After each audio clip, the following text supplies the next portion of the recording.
মেঘডাঙ্গা গ্রামে এক বৃদ্ধ পণ্ডিত বাস করতেন। তার নাম ছিল পরিমল। পণ্ডিত মশাইয়ের স্ত্রী অনেক আগেই মারা গেছেন। সন্তান বলতে কেউ নেই, তবে গ্রামে সবাই তাকে সম্মান করত।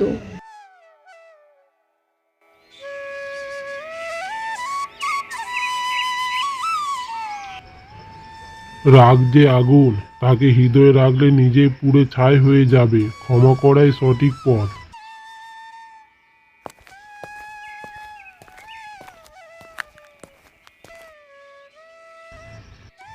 পণ্ডিত মশাই, কাল রাতে আপনার ঘরে চোর ঢুকেছিল শুনলাম। হ্যাঁ হরিপদ, সে বেচারা তো ভুল করে চুরি করতে এসেছিল। আমার ঘরে তো চুরি করার মতো কিছুই নেই।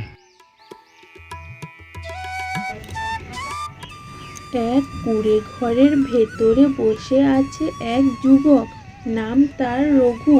সেই গতকাল পণ্ডিত মশাইয়ের ঘরে চুরি করতে গিয়েছিল। কিছুই না পেয়ে রাগে চায়ের কাপ ভেঙে চলে এসেছিল। ওর ঘরে কিছুই নেই, আবার এত হাসে কেন? আমি না খেয়ে মরছি আর সে লোককে জ্ঞান দিচ্ছে।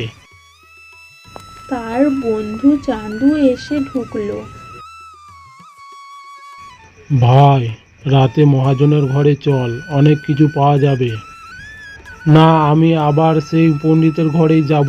আমি যদি তার কিছু না নিতে পারি, তার শান্ত মুখটাই ভেঙে দেব।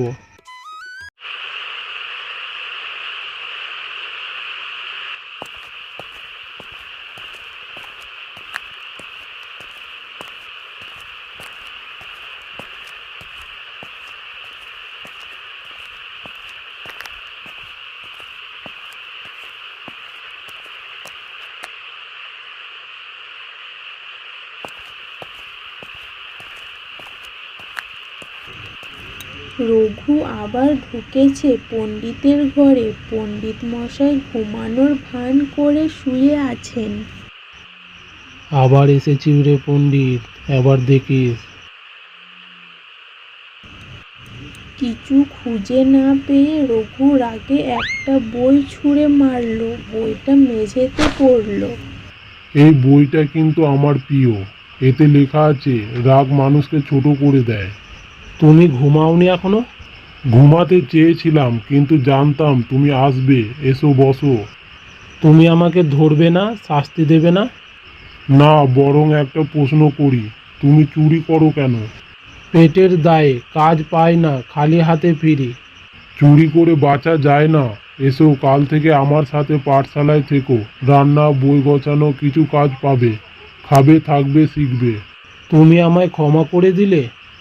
ক্ষমা নয়, আমি বিশ্বাস করতে চাই যে মানুষ বদলাতে পারে একবার সুযোগ দিলে।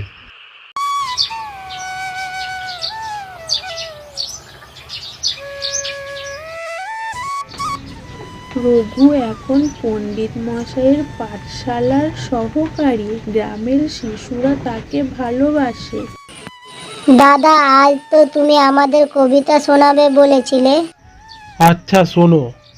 যে ভুল করে সে মানুষ, যে ভুল বুঝে সে মহান, যে ক্ষমা করে সে পায় শান্তি, যে ভালোবাসে সে পায় সম্মান। পেছনে দাঁড়িয়ে থাকা পণ্ডিত মশাই দেখে খুশি হয়। মানুষ বদলায়, শুধু তাকে একটু বিশ্বাস করতে হয়।